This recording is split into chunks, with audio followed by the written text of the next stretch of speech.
Assalamualaikum warahmatullahi wabarakatuh. Kisah ini terinspirasi dari peristiwa nyata dan dibuat untuk tujuan pembelajaran, serta menggugah kesadaran. Sebelum melanjutkan cerita, saya ingin mengajak teman-teman untuk menekan tombol like dan subscribe pada channel ini.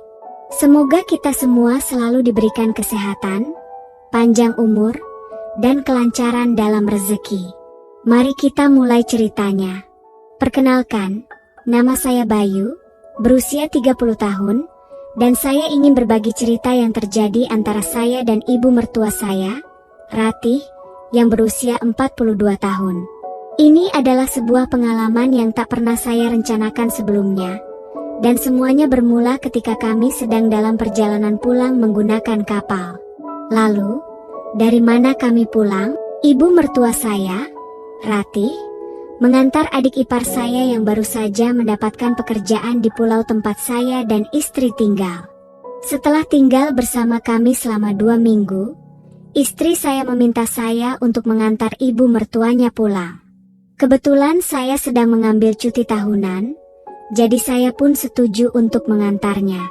Kami berencana untuk naik kapal laut, karena saya sendiri belum pernah melakukan perjalanan dengan kapal laut sebelumnya, dan kebetulan perjalanan kali ini membutuhkan waktu sekitar 3 hari.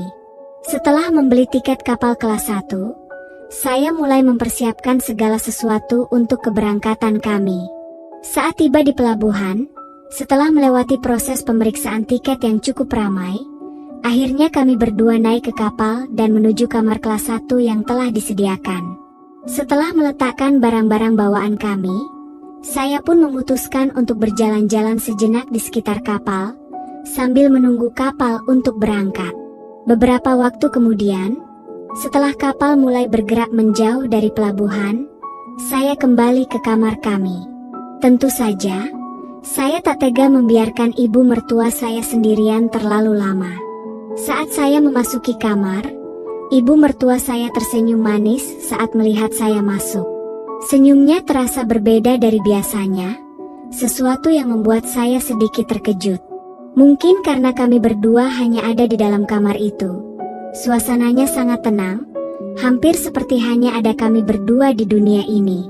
Kami pun mulai mengobrol tentang berbagai hal, dan saya tanpa sengaja memperhatikannya. Entah kenapa, ada sesuatu pada dirinya yang tampak menarik perhatian saya lebih dari biasanya. Mungkin suasana yang intim, mungkin karena hanya berdua di dalam kamar kapal yang terisolasi selama beberapa hari. Rasa bingung mulai muncul dalam pikiran saya. Malam pertama tidak ada yang luar biasa antara kami, hanya percakapan biasa seperti sebelumnya. Keesokan harinya, kami menikmati sarapan di atas kapal. Setelah itu, saya dan ibu mertua berjalan menyusuri koridor kapal, saling bercerita dan sesekali bergurau. Angin laut yang kencang membuat saya tidak bisa tidak mencium aroma wangi yang begitu khas dari ibu mertua saya. Rasa kagum tiba-tiba muncul begitu saja, dan saya pun terdiam dalam hati, berharap bisa mendapatkan kesempatan lebih dekat lagi. Hari kedua berlalu, dan meskipun belum ada kejadian yang berarti, pikiran saya tetap terfokus pada apa yang mungkin terjadi antara kami berdua. Ibu mertua saya yang sudah cukup lama hidup tanpa suami mungkin juga merasakan hal yang sama, saya berpikir. Namun, saya tetap berusaha mengendalikan perasaan saya, terutama setelah makan malam, ketika kami kembali ke kamar. Saat itu, ibu mertua saya mengenakan jilbab dan daster ungu yang sederhana. Meskipun penampilannya begitu sederhana, pesona dan kecantikannya tetap terpancar, bahkan di usia yang tak lagi muda. Kapal layar itu berlayar di tengah laut yang tenang. Suara ombak yang menghantam lambung kapal terdengar seperti bisikan lembut, namun di atasnya, ada ketegangan yang terasa semakin menguat. Bayu, pria yang biasa hidup dalam rutinitas pekerjaan kantor, kini duduk di sisi dek kapal, menyandarkan punggungnya pada rel baja yang dingin. Di sebelahnya, ada sosok wanita yang usianya jauh lebih tua, Ibu Ratih, ibu mertuanya. Bayu tidak tahu harus memulai dari mana. Percakapan mereka sebelumnya hanya sebatas basa-basi yang tak pernah benar-benar mendalam. Dan kini, mereka terjebak berdua dalam ruang sempit di tengah laut yang luas. "Bayu," Ibu Ratih memulai, suaranya tenang namun terdengar berat. "Kita sudah jauh dari daratan. Sudah cukup lama kita tidak berbicara dengan hati-hati. Apa kamu takut pada laut?" Bayu menoleh, sedikit terkejut mendengar pertanyaan itu. Ibu Ratih jarang berbicara langsung seperti itu. Biasanya, ia lebih suka mendiamkan situasi, membiarkannya terasa nyaman meski ada ketegangan yang tak tampak. Namun kali ini, ada sesuatu yang berbeda dalam nada suaranya. "Saya tidak takut pada laut," jawab Bayu pelan, masih mencoba untuk menangkap maksud dari pertanyaan itu. "Mungkin saya lebih takut pada apa yang ada di kepala saya saat ini." Ibu Ratih mengangguk, seolah mengerti lebih dari yang Bayu katakan. "Kamu merasa terjebak, ya?" Bayu terdiam. Ibu Ratih tidak menunggu jawaban, seolah sudah tahu apa yang ada dalam pikiran Bayu. "Aku juga merasakannya. Terkadang, hidup ini seperti berlayar di lautan luas tanpa peta. Kita tahu tujuan, tetapi kita tidak tahu bagaimana cara sampai di sana." Percakapan itu mengambang, dan Bayu merasa seperti dihadapkan pada sebuah kenyataan yang sulit diterima. Ia melihat Ibu Ratih, matanya yang tajam seakan menembus setiap lapisan emosinya. "Apa maksud Ibu?" tanya Bayu, suaranya sedikit gemetar. Ibu Ratih menatap ke depan, ke horizon laut yang tak terhingga. "Hidup kita seringkali dipenuhi dengan harapan dan beban. Kamu menikahi putriku, dan aku tidak pernah mudah menerima siapapun yang menjadi bagian dari hidupnya. Apalagi kamu." Bayu merasa seolah sebuah batu besar jatuh di dadanya.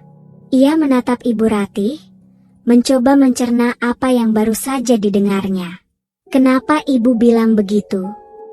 Ibu Ratih mengalihkan pandangannya, memperhatikan riak-riak air yang memecah di sekitar kapal.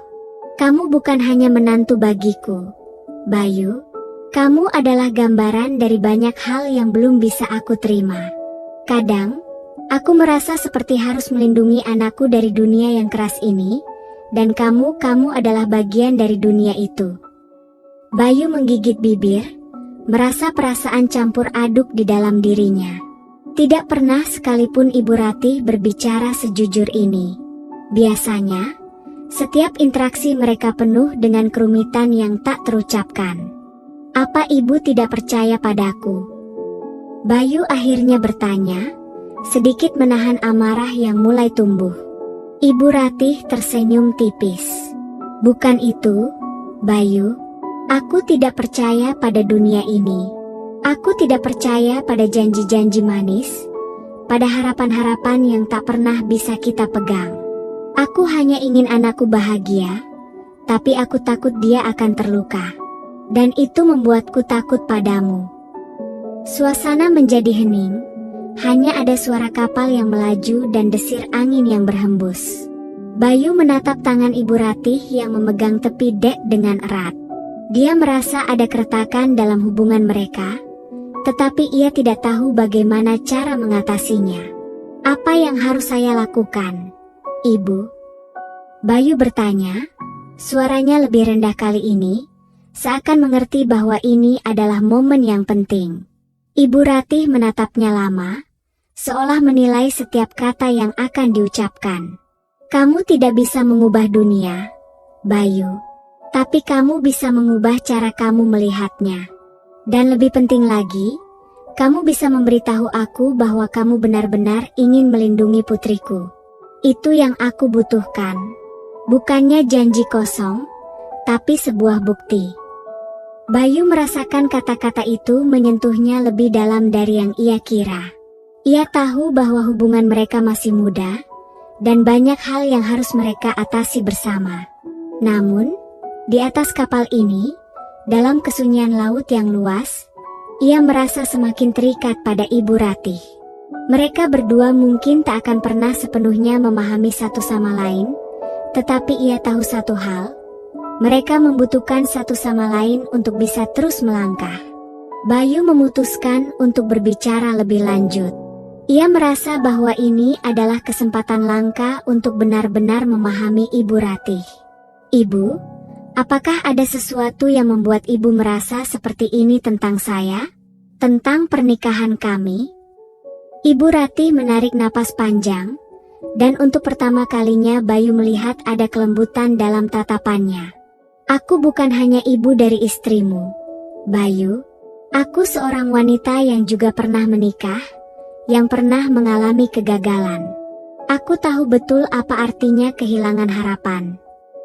Bayu merasakan sebuah getaran di dalam dirinya, seakan ada cerita lama yang mulai terungkap. Maksud ibu? Tanya Bayu hati-hati. Ibu Ratih menunduk, matanya berkaca-kaca. Aku pernah menikah dengan seorang pria yang penuh janji, penuh harapan, dan dia meninggalkan aku begitu saja.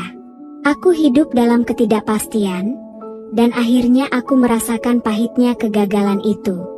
Putriku tumbuh dengan penuh rasa takut, dengan banyak pertanyaan yang tidak pernah terjawab. Bayu mendekat, merasakan empati yang luar biasa terhadap apa yang Ibu Ratih ceritakan. Ibu tidak bisa mengukur semua orang dengan pengalaman itu, kan? Ibu Ratih menatapnya dalam-dalam. Aku tahu itu. Tapi aku tidak bisa menghindari rasa takut yang tumbuh dalam diriku. Ketika kamu datang ke dalam hidup kami, aku hanya bisa berpikir, apakah kamu akan menjadi bagian dari kegagalan itu? Ataukah kamu akan menjadi bagian dari kebahagiaan yang aku harap-harapkan untuk putriku? Setelah aku selesai merapikan segala sesuatu, aku segera mendekati ibu mertuaku.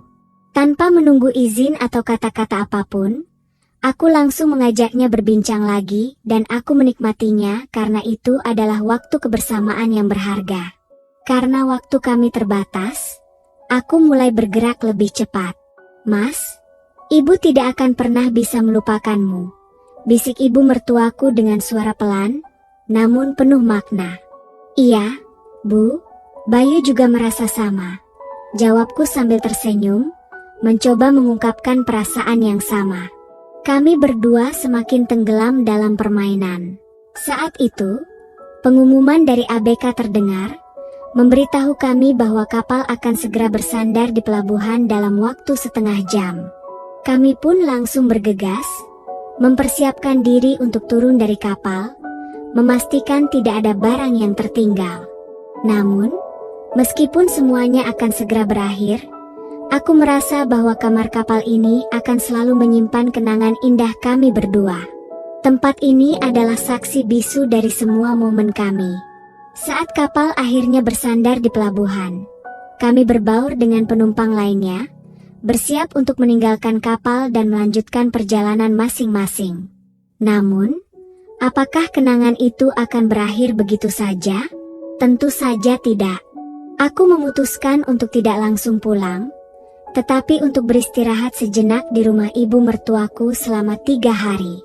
Selama 3 hari itu, kami selalu bertukar pikiran untuk saling mengerti satu sama lain. Namun setelahnya, aku harus berpisah dengan ibu mertuaku dan kembali pulang ke rumah, tempat istriku menungguku. Dengan perasaan berat, aku memutuskan untuk naik pesawat, karena aku merasa lebih nyaman daripada harus bingung sendirian di kapal. Dalam hati, aku hanya bisa bergumam, "Ibu, engkau adalah wanita yang tak pernah kehilangan semangat. Walaupun engkau mengenakan jilbab dan gaun panjang, hatimu tetaplah terlihat. Aku tahu bahwa meski engkau mencoba menyembunyikan perasaanmu, hati yang penuh keinginan tak bisa dibohongi." Demikianlah kisahku dengan ibu mertuaku yang anggun dan berjilbab. Sebuah cerita yang penuh dengan kehangatan dan kenangan tak terlupakan. Terima kasih sudah mengikuti cerita penuh makna ini. Jangan lupa untuk berbagi cerita ini, agar lebih banyak orang bisa mengambil hikmah dari perjalanan hidup mereka. Jangan lupa untuk like, subscribe dan tinggalkan komentar kalian di bawah. Sampai bertemu di kisah berikutnya yang pastinya tak kalah menyentuh hati. Wassalamualaikum warahmatullahi wabarakatuh.